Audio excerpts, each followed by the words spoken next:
Hello friends, ചെമ്പനീർ പൂ സീരിയലിൻ്റെ ഒരു പുതുപുത്തൻ വിശേഷത്തിലേക്ക് എല്ലാവർക്കും സ്വാഗതം. വരാൻ പോകുന്ന ഒരു അടിപൊളി എപ്പിസോഡ് വിശേഷത്തിലേക്കാണ് നമ്മൾ പോകുന്നത്. എന്താണെന്ന് വെച്ചാൽ അങ്ങനെ നീലിമയുടെ കയ്യിൽ നിന്ന് ആ പണം തിരികെ കിട്ടിയിട്ടുണ്ട് എന്ന് അറിയാണ് കേട്ടോ ശ്രുതിക്കും. അങ്ങനെ നീലിമ വാങ്ങിക്കൊണ്ട് പോയ പണം അതുപോലെ തന്നെ തിരിച്ച് വാങ്ങിയിട്ടുണ്ട്. പലിശയുടെ സഹിതം ശ്രുതിയും കൂടെ അത് വാങ്ങിയിട്ട് അത് വച്ചിട്ടാണ് കട തുടങ്ങിയിട്ടുള്ളത് എന്നുള്ള കാര്യങ്ങൾ എല്ലാം നീലിമ പറയാണ്. അത് സച്ചി എല്ലാവരുടെയും മുമ്പിൽ വെളിപ്പെടുത്തുകയാണ് ചെയ്യുന്നത്. അങ്ങനെ വീട്ടിലെല്ലാവരും ആ വിവരം അറിഞ്ഞ് ആകെപ്പാടെ ഒരു പൊട്ടിത്തെറിയൊക്കെ ഉണ്ടായിട്ടിരിക്കുകയാണ്. അതൊക്കെ നമ്മൾ കഴിഞ്ഞ വീഡിയോസിൽ ഇട്ടിട്ടുണ്ട്. കാണാത്തവരെ എൻ സ്ക്രീനിൽ പോയി ആ വീഡിയോസൊക്കെ ഒന്ന് കാണണേ.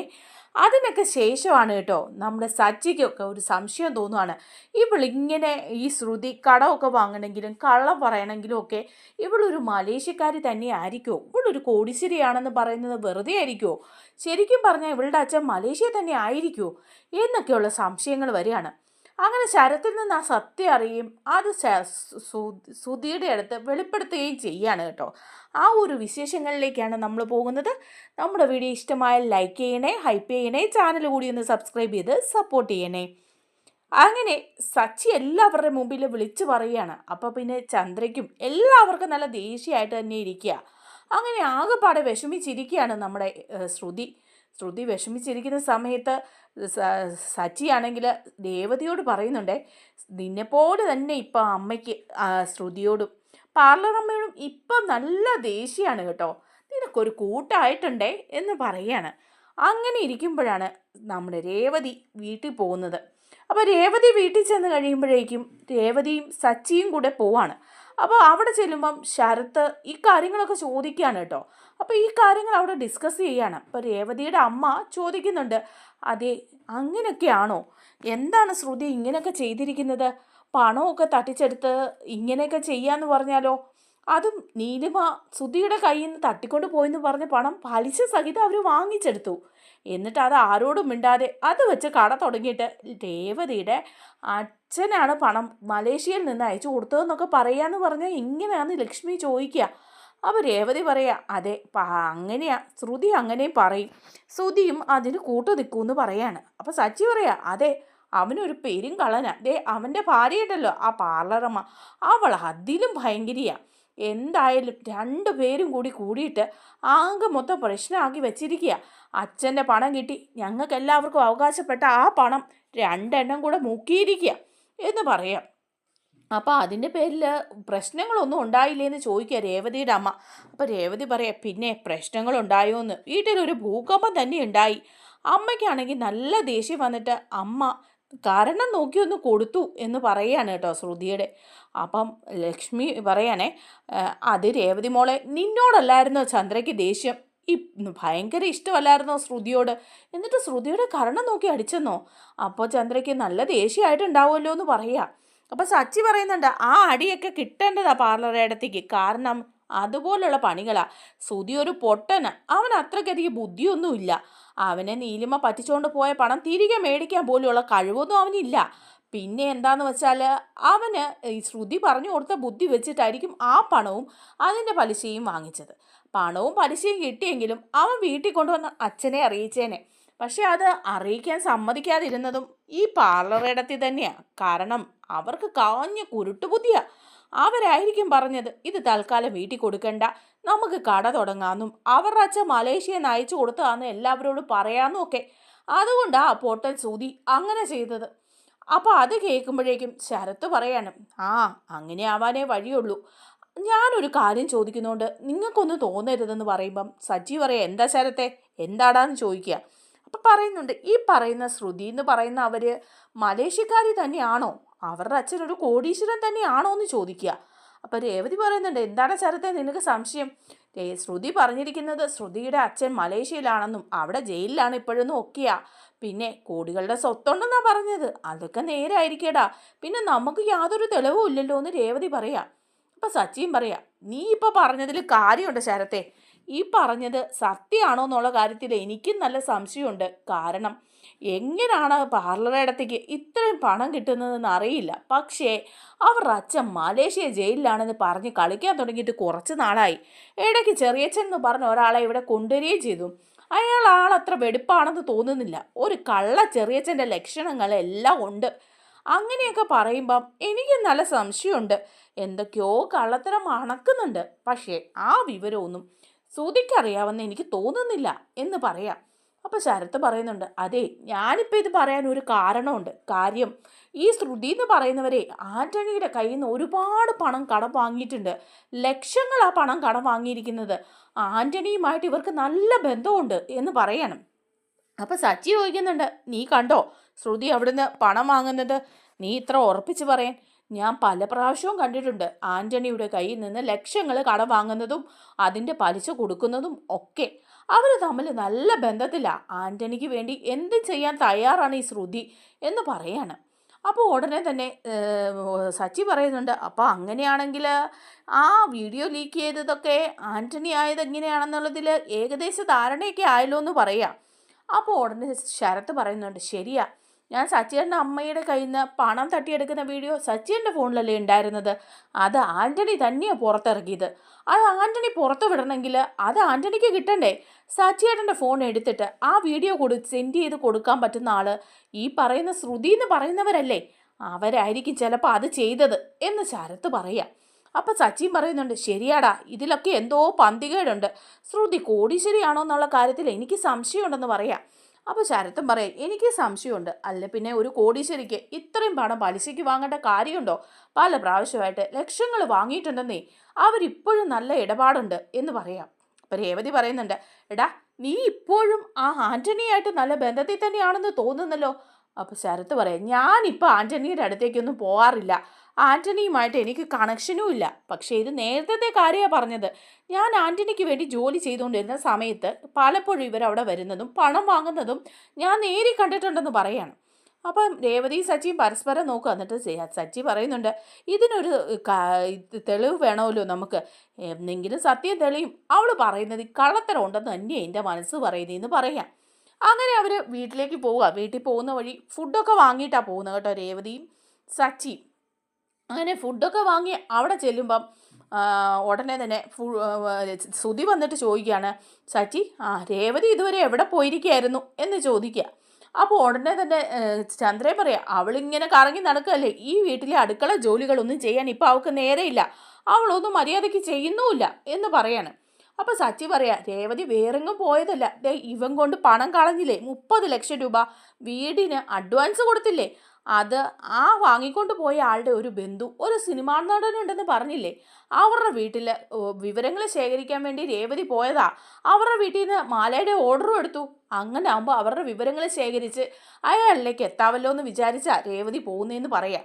അപ്പം ചന്ദ്ര പറയാം, ഓ അങ്ങനെ പറഞ്ഞ് ഇനിയിപ്പോൾ അങ്ങ് ഇറങ്ങാമല്ലോ, രാവും പകലും ഒക്കെ അയാളെ തേടി പോയെന്നും പറഞ്ഞ് ഇവക്ക് ഇറങ്ങാം, ഇവിടെ ഒരു പണിയും ചെയ്യേ വേണ്ടാന്ന് പറയാം. അപ്പം സച്ചി പറയുന്നുണ്ട്, രേവതി തന്നെ ഈ വീട്ടിലെ പണിയെല്ലാം ചെയ്തോളോന്നൊന്നും പറഞ്ഞിട്ടില്ലല്ലോ, അമ്മയുടെ മൂത്ത മരുമോളല്ലേ ഈ നിൽക്കുന്നത്, ആ അമ്മയുടെ മൂത്ത മരുമോളോട് പറഞ്ഞൂടെ ഈ അടുക്കളയിലെ ജോലികളൊക്കെ ചെയ്യാൻ. അപ്പോൾ ഉടനെ തന്നെ രേവതിയോട് ശ്രുതി പറയാം, രേവതി ഏതായാലും നീ വന്നില്ലേ, ചെന്ന് ദോശ ഉണ്ടാക്കിത്താ, എനിക്കാണ് വിശന്നിട്ട് കണ്ണ് കാണാൻ പാടില്ലെന്ന് പറയാം. അപ്പോൾ സച്ചി പറയാം, അയ്യടാ, നിനക്ക് ദോശ ഉണ്ടാക്കാനാണോ എൻ്റെ ഭാര്യ നിൽക്കുന്നത്? നിനക്ക് ദോശ ഉണ്ടാക്കണേ, നിൻ്റെ ഭാര്യയല്ലേ അവിടെ നിൽക്കുന്നത്, അവളോട് പറഞ്ഞൂടെ, പിന്നെ എന്തിനാ ഇവളോട് പറയുന്നത്? ഞങ്ങൾക്ക് വീട്ടിൽ ഫുഡൊന്നും വേണ്ടാന്ന് പറയാം. അപ്പോൾ ശ്രുതി ചോദിക്കുക, അതെന്താ നിങ്ങൾക്ക് ഫുഡ് വേണ്ടാതെ, ഇന്ന് നിങ്ങൾ ഫുഡൊന്നും ഉണ്ടാക്കുന്നില്ലേ? അപ്പോൾ ഉടനെ സച്ചി പറയാം, ഇല്ല, ഞങ്ങൾ പുറത്തുനിന്ന് കഴിക്കാനുള്ളത് വാങ്ങിയിട്ട് വന്നിട്ടുണ്ട്, ഞങ്ങളത് കഴിച്ചോളാം എന്ന് പറയുമ്പോൾ ശ്രുതി പറയാം, എന്നാൽ അതിങ്ങെടുക്ക്, നമുക്ക് എല്ലാവർക്കും കൂടെ കഴിക്കാമെന്ന് പറയാം. അപ്പോൾ സച്ചി പറയുന്നുണ്ട്, എല്ലാവർക്കും കൂടെ കഴിക്കാനുള്ളതും ഞങ്ങൾ വാങ്ങിയിട്ടില്ല, ഞങ്ങൾക്ക് 2 പേർക്കും മാത്രമേ വാങ്ങിയിട്ടുള്ളൂ ഇന്നൊരു ദിവസത്തേക്ക്. അതുകൊണ്ട് നീ നിൻ്റെ ഭാര്യയോട് പറഞ്ഞ ദോശ ഉണ്ടാക്കിച്ച് വാങ്ങിച്ച് അങ്ങ് കഴിച്ചാൽ മതി. ഓ എൻ്റെ ദൈവമേ, ഇനിയിപ്പോൾ അത് ദോശ ഉണ്ടാക്കണമല്ലോ. ശ്രുതി, നീ ദോശ ഉണ്ടാക്കുമോ എന്ന് ചോദിക്കുക. അപ്പോൾ ശ്രുതി പറയുന്നുണ്ട്, ഞാൻ ഉണ്ടാക്കാം, നോക്കട്ടെ എന്ന് പറയാൻ. അങ്ങനെ രേവതിയും സച്ചിയും വേറെ പോയിരുന്നു ഫുഡൊക്കെ കഴിച്ച് കിടക്കാൻ പോവുക. അതേ സമയത്ത് ശ്രുതിക്ക് നല്ല പണി കിട്ടുക, ദോശ ഉണ്ടാക്കണം. ചന്ദ്ര പറയാ, നീ പോയി ദോശ ഉണ്ടാക്കിക്കോ എന്ന് പറയാണ്. അങ്ങനെ ശ്രുതി ദോശ ഉണ്ടാക്കിക്കൊണ്ട് ഇങ്ങനെ നിൽക്കുക. അതേസമയം ദോശ ഇങ്ങനെ അടിയിലൊക്കെ പിടിച്ചു പോവുക. ശ്രുതിക്ക് ശരിക്കും മറിച്ചിടാനും തിരിച്ചിടാനും ഒന്നും അറിയില്ലാത്ത പോലെ ഇരിക്കുക, ഒന്നും അറിയില്ല. എണ്ണയൊന്നും പുരട്ടാതെയൊക്കെ ഉണ്ടാക്കിയിട്ട് ദോശയാണെങ്കിൽ കല്ലിലൊക്കെ പിടിച്ചിങ്ങനെ ഇരിക്കുക. ഇതൊക്കെ കാണുമ്പോൾ സച്ചി ചിരിക്കുക. അപ്പോൾ രേവതി പറയുന്നുണ്ട്, കഷ്ടമുണ്ട്, ഞാൻ വേണേൽ പോയിന്ന് ഉണ്ടാക്കി കൊടുക്കാമെന്ന് പറയാം. അപ്പോൾ സച്ചി പറയുന്നുണ്ട്, നീ മിണ്ടാതെ ഇവിടെ നിന്നോണം, അവർക്ക് ദോശ വേണമെങ്കിലേ അവരുണ്ടാക്കി കഴിച്ചോളൂ എന്ന് പറയാം. അപ്പോൾ ചന്ദ്ര പറയാം, ദേ എനിക്ക് കുറച്ച് കോഫി വേണം, ആ കോഫിയും കൂടി ഒന്ന് ഉണ്ടാക്കി തരണം ശ്രുതി എന്ന് പറയാം. അപ്പോൾ ശ്രുതി പറയുന്ന മനസ്സിൽ വിചാരിക്കാൻ, നാശം, ഇനി ഈ തള്ളക്ക് ഞാൻ കാപ്പി ഉണ്ടാക്കണം എന്ന്. അങ്ങനെ ഇരിക്കുമ്പോഴാണ് വർഷയും ശ്രീകാന്തും വരുന്നത് കേട്ടോ. അപ്പോൾ വർഷയും ശ്രീകാന്തും വരുമ്പോഴേക്കും കാണുന്നത് നമ്മുടെ ശ്രുതി കുക്ക് ചെയ്യുന്ന. അപ്പോൾ വർഷ പറയാം, ആഹാ ശ്രുതി ചേച്ചി കുക്ക് ചെയ്യാണോ, ശ്രുതിക്ക് കുക്ക് ചെയ്യാനൊക്കെ അറിയാമെന്ന് ചോദിക്കുക. അപ്പോൾ ശ്രുതി പറയുന്നുണ്ട്, പിന്നെ എനിക്ക് നന്നായിട്ട് കുക്ക് ചെയ്യാൻ അറിയാം, ഇതെന്താ ഇത് വലിയ കാര്യം വല്ലതാണോ എന്ന് ചോദിക്കുക. അല്ല, ഇവിടെ ഒന്നും ചെയ്ത് കണ്ടിട്ടില്ല അതുകൊണ്ടാണെന്ന് പറയാണ്. അപ്പോഴേക്കും ശ്രുതി പറയുന്നുണ്ട്, എന്നാൽ നീ വന്നുണ്ടാക്കുക ദോശ, നിനക്കും വേണ്ടതെന്ന് ചോദിക്കുക. അപ്പോൾ വർഷ പറയാം, വേണ്ട, രേവതി ചേച്ചി സച്ചിച്ചേട്ടനും പുറത്തുനിന്നാണ് വാങ്ങുന്നതെന്ന് ഞങ്ങളോട് പറഞ്ഞിരുന്നു, അവർ പുറത്തുനിന്ന് കഴിക്കുന്ന കാരണം ഞങ്ങൾ പുറത്തുനിന്ന് ഓർഡർ ചെയ്തു. ദേ ഞങ്ങൾ പിസ്സ കൊണ്ടുവന്നിട്ടുണ്ട്, ഞങ്ങൾക്ക് 2 പേർക്കും കഴിക്കാനുള്ള പിസ്സ ഉണ്ട്, അത് ഞങ്ങൾ 2 കൂടി അങ്ങ് കഴിച്ചോളാം. പിന്നെ ശ്രുതി ചേച്ചി ഒരു കാര്യം കൂടി ഞാൻ പറയട്ടെ, എന്താണെന്ന് വെച്ചാലേ എനിക്ക് ഇത്തിരി ചായ വേണം, നല്ല തലവേദനയുണ്ട്, അതുകൊണ്ട് കുറച്ച് ചായ ഇട്ട് തരണേ. അപ്പോൾ ശ്രുതി ഇങ്ങനെ നിൽക്കുക, ശ്രുതിക്ക് നല്ല ദേഷ്യം വന്നിട്ട് നിൽക്കുക. അപ്പോൾ ശ്രുതി മനസ്സിൽ വിചാരിക്കുക, ഈ ദോശയൊന്നും എടുത്തിട്ട് ശരിയാവുന്നുമില്ല, എല്ലാം കുളമായിട്ടിരിക്കുക, ഇനിയിപ്പം ദേ ആ തള്ളയ്ക്ക് കാപ്പി ഉണ്ടാക്കണം, അവൾക്ക് ചായ ഉണ്ടാക്കണം, ഇത് വല്ലാത്തൊരു ഭാരമായല്ലോ, രേവതി അടുക്കള കയറിക്കൊണ്ടിരുന്നപ്പം ഇതൊന്നും അറിയേണ്ടി വന്നില്ല എന്നിങ്ങനെ മനസ്സിൽ പറയുക. അങ്ങനെ ഇരിക്കുമ്പം ശ്രുതി അവിടെ നിന്ന് വെപ്രാളപ്പെടുവാണേ, അയ്യോ എനിക്ക് വിശക്കുന്നേ, എന്തെങ്കിലും തരണേ, പെട്ടെന്ന് ഉണ്ടാക്കുക ശ്രുതി എന്നൊക്കെ പറയുമ്പോൾ ശ്രുതി പറയാം, ദേ ഉണ്ടാക്കുന്നതെന്ന് പറയാം. ചട്ടുകം കൊണ്ട് ദോശ മറിച്ചിട്ടിട്ടൊന്നും പോരുന്നില്ല, കീറിയും പറഞ്ഞു എല്ലാം പോവാ. ഇത് കണ്ട് വർഷ പറയാണ് കേട്ടോ രേവതിയോട്, രേവതി ചേച്ചി കണ്ടോ, ദേ ആദ്യമായിട്ട് ഒരാൾ ദോശ ഉണ്ടാക്കുന്നതിൻ്റെ ഭംഗി കണ്ടോ, ഏതായാലും ഉണ്ടാക്കിട്ടേ എന്ന് പറയാം. അപ്പോൾ രേവതിക്കൊരു മനസ്സലിവൊക്കെ തോന്നുക ചെന്നങ്ങ് ഉണ്ടാക്കി കൊടുക്കാൻ. പക്ഷെ വർഷ പറയുന്നുണ്ട് പോകണ്ടാന്ന്.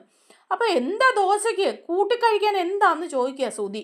അപ്പോൾ ഉടനെ ശ്രുതി പറയാം, അത് ഞാനൊരു ചമ്മന്തി ഉണ്ടാക്കി തരാമെന്ന് പറഞ്ഞ് ഒരു ചട്നി ഉണ്ടാക്കാൻ പോവാ, എന്തൊക്കെയോ വാരിയിട്ട് കുറേ പുതിനയിലയും അതും ഇതും എല്ലാം ഇട്ട് അരയ്ക്കുക.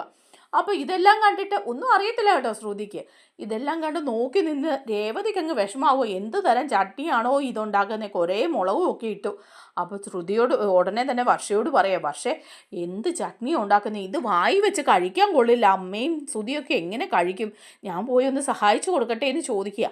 അപ്പോൾ അവിടെ പിടിച്ചു നിർത്തുക വർഷ. ഇവിടെ നിൽക്കുന്നുണ്ടോ രേവതി ചേച്ചി, വേറെ പണിയൊന്നുമില്ലേ, അവളുണ്ടാക്കട്ടെ, ഇനിയിപ്പോൾ രേവതി ചേച്ചി പോയി അവരെ സഹായിക്കാനൊന്നും പോകണ്ട, അവരുടെ ചട്നി അവരുണ്ടാക്കി അങ്ങ് കഴിച്ചോളൂ എന്ന് പറയാം. അങ്ങനെ ചട്നി ഉണ്ടാക്കിക്കൊണ്ട് വന്ന് ചന്ദ്രയ്ക്കും ശ്രുതിക്കും കൊടുക്കുക. അവർ ആർത്തി പിടിച്ച് കഴിക്കുമ്പോഴോ ഭയങ്കര എരിവ് കാരണം വായി വെക്കാമല്ല, വല്ലാത്ത ചോയയും കമർപ്പും എല്ലാം ആയിട്ട് ചന്ദ്ര ശ്രുതിയൊക്കെ തുപ്പിക്കളയുക. എന്നിട്ട് ഒരു വിധത്തിൽ അവർ ഭക്ഷണം കഴിച്ചിട്ട് കയറി പോകുന്നുണ്ട് കേട്ടോ. അപ്പോൾ വർഷയോട് പറയാണ് കേട്ടോ രേവതി, വർഷേ ഞാനൊരു കാര്യം പറയട്ടെ, ഇന്ന് ഞാനൊരു കാര്യം അറിഞ്ഞു എന്ന് പറയാം. അപ്പോൾ വർഷ ചോദിക്കുന്നുണ്ട്, എന്താന്ന് വെച്ചാൽ നമ്മുടെ ശ്രുതി ഒരു കോടീശ്വരിയാണോ എന്നൊരു സംശയമുണ്ട്, ശ്രുതിയുടെ അച്ഛൻ മലേഷ്യയിലാണോ എന്നുള്ള കാര്യത്തിലും സംശയമുണ്ട്. ഇവിടെയും കള്ളത്തരല്ലേ പറഞ്ഞത്, അച്ഛൻ്റെ പണം കിട്ടിയെടുത്ത് കട തുടങ്ങിയിട്ട് മലേഷ്യയിൽ നിന്ന് അച്ഛൻ അയച്ചു കൊടുത്തതാന്ന് വെറുതെ പറഞ്ഞില്ലേ. ഇന്നിപ്പോൾ ശരത്ത് പറഞ്ഞു ആൻ്റണിയുടെ കയ്യിൽ നിന്ന് ലക്ഷക്കണക്കിന് രൂപയാണ് ഈ ശ്രുതി കടം വാങ്ങുന്നതെന്ന്, ഇടയ്ക്കിടയ്ക്ക് ആൻ്റണിയുടെ കയ്യിൽ നിന്ന് പണം കടം വാങ്ങാറുണ്ടെന്നും പറഞ്ഞു എന്ന് പറയുമ്പം വർഷ പറയേ, ശരിയാ, അങ്ങനെ പണം ഉള്ളവരാണെങ്കിൽ പിന്നെ എന്തിനാ ഇങ്ങനെ ആൻ്റണിയുടെ കയ്യിൽ നിന്ന് പണം വാങ്ങുന്നത്. പിന്നെ ഒരു കാര്യം ഞാൻ പറയാൻ രേവതി ചേച്ചി, ഈ ശ്രുതി എൻ്റെ അമ്മയുടെ കയ്യിൽ നിന്നും പണം കടം വാങ്ങിയിട്ടുണ്ട്. അമ്മ എന്നോട് പറഞ്ഞു 1,00,000 രൂപ അമ്മയുടെ കയ്യിൽ നിന്നും കടം വാങ്ങിയിട്ടുണ്ടെന്ന്. കോടീശ്വരിയാണെങ്കിൽ അങ്ങനെ പണം കടം വാങ്ങേണ്ട കാര്യമുണ്ടോ രേവതി ചേച്ചി? അപ്പം രേവതിയും പറയാം, ശരിയാ വർഷേ, അങ്ങനെ കടം വാങ്ങേണ്ട കാര്യമുണ്ടോ, ഇത്രയധികം ലക്ഷം രൂപ എന്നാലും എന്തിനാ ശ്രുതിക്ക്, ഇവിടെ വീട്ടിലേക്കൊന്നും തരുന്നതല്ലോ, പിന്നെ ബ്യൂട്ടി പാർലറും ഉണ്ട്, പിന്നെ ഈ പണമെല്ലാം വാങ്ങി എന്ത് കാണിക്കുക അവർ. അപ്പോൾ വർഷയും പറയുന്നുണ്ട്, ആർക്കറിയാം എന്ത് കാണിക്കുകയാണെന്ന്, എന്തായാലും മലേഷ്യക്കാരെയും കോടീശ്വരിയൊന്നും അല്ല, ശ്രുതി വിചാരിച്ചിരിക്കുന്നതേ ഒരു മൾട്ടി മില്യണർ ആണെന്നൊക്കെയാ, ഇതൊക്കെ വെറും പോകുകയാണെന്നാ തോന്നുന്നേ എന്ന് പറയുക വർഷ. അപ്പോൾ രേവതിയുടെ മനസ്സിൽ ഇതിങ്ങനെ ഇരിക്കുകയാണല്ലോ. അപ്പോൾ വർഷ എന്നിട്ട് ഇത് ശ്രീകാന്തിനോട് പറയുകയാണ് കേട്ടോ. അങ്ങനെ ശ്രീകാന്തിൻ്റെ മനസ്സിൽ ഇതിരിക്കില്ല. അപ്പോൾ വർഷ ഈ പറഞ്ഞു കഴിയുമ്പോൾ ശ്രീകാന്ത് ചെന്നിട്ട് നേരെ ശ്രുതിയോട് ചോദിക്കുകയാണ്, ശ്രുതി ഞാനൊരു കാര്യം പറയട്ടെ, എന്താ, അല്ല നിങ്ങൾക്ക് പണം കടം തന്നത് ആരാന്ന് ചോദിക്കുകയാണ്, ഈ ഇതിന് വേണ്ടിയിട്ട് 30 ലക്ഷം രൂപ കിട്ടിയത്. അപ്പോൾ പറയാം, അത് ഞങ്ങളുടെ ഡീലറുടെ പണമാണ്.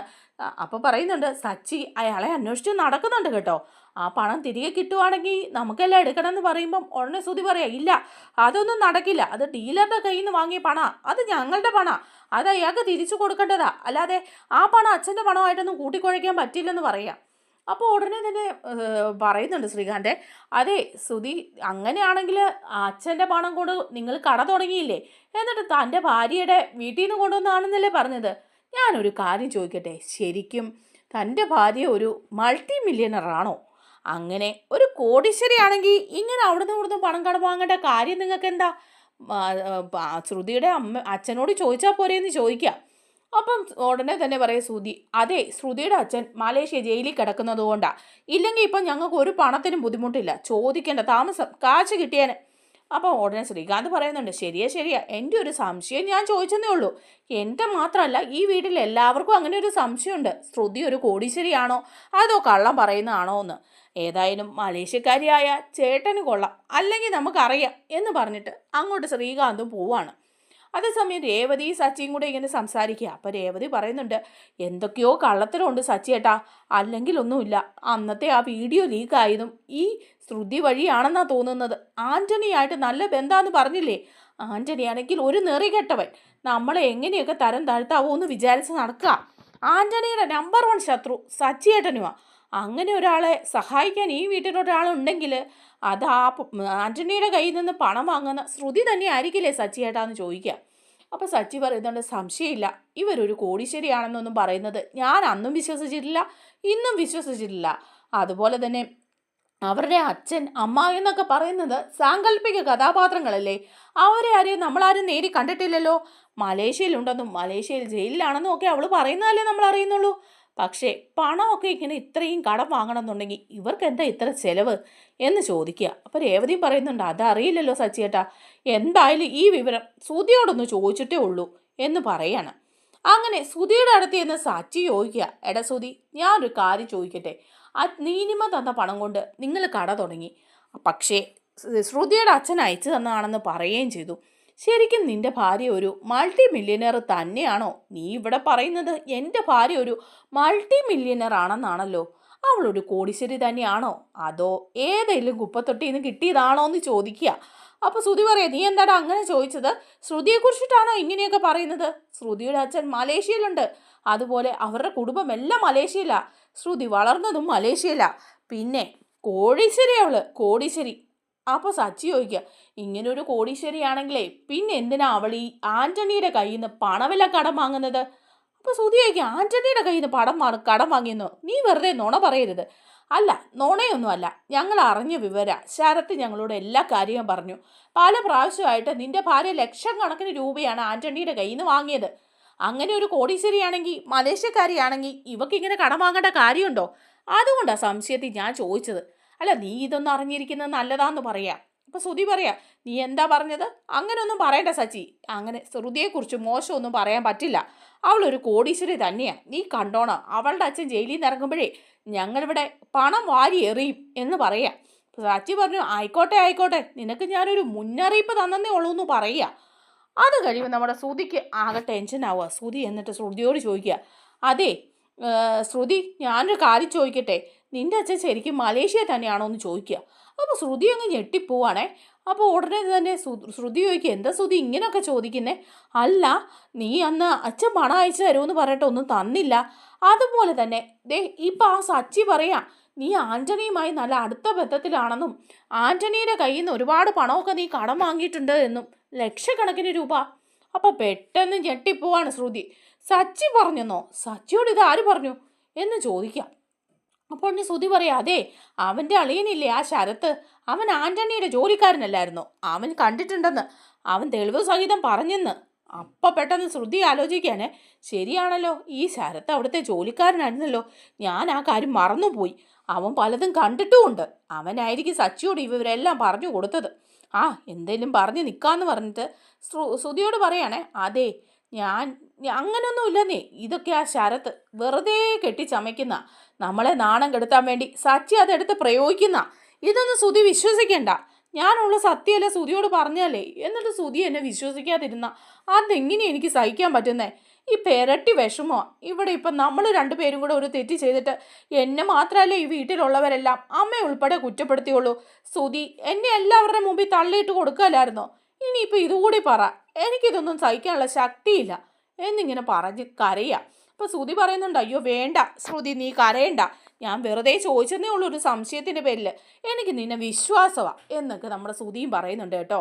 ഇനിയിപ്പോൾ ഈ കള്ളത്തരം അങ്ങോട്ട് തെളിയും. കാരണം രേവതി അന്വേഷിച്ച് ആ 30 ലക്ഷം രൂപ കൊണ്ടുപോയവരെ പിടിക്കുകയും പിന്നെ അതിനുശേഷം കുറേ കാര്യങ്ങളൊക്കെ ഉണ്ട് കേട്ടോ. ആ ഒരു വിശേഷങ്ങളെ നമുക്ക് അടുത്ത വീഡിയോയിൽ പോകാം. നമ്മുടെ വീഡിയോ ഇഷ്ടപ്പെട്ടാൽ ഒന്ന് ലൈക്ക് ചെയ്യണേ, ഹൈപ്പ് ചെയ്യണേ, ചാനൽ കൂടി ഒന്ന് സബ്സ്ക്രൈബ് ചെയ്ത് സപ്പോർട്ട് ചെയ്യണേ. താങ്ക്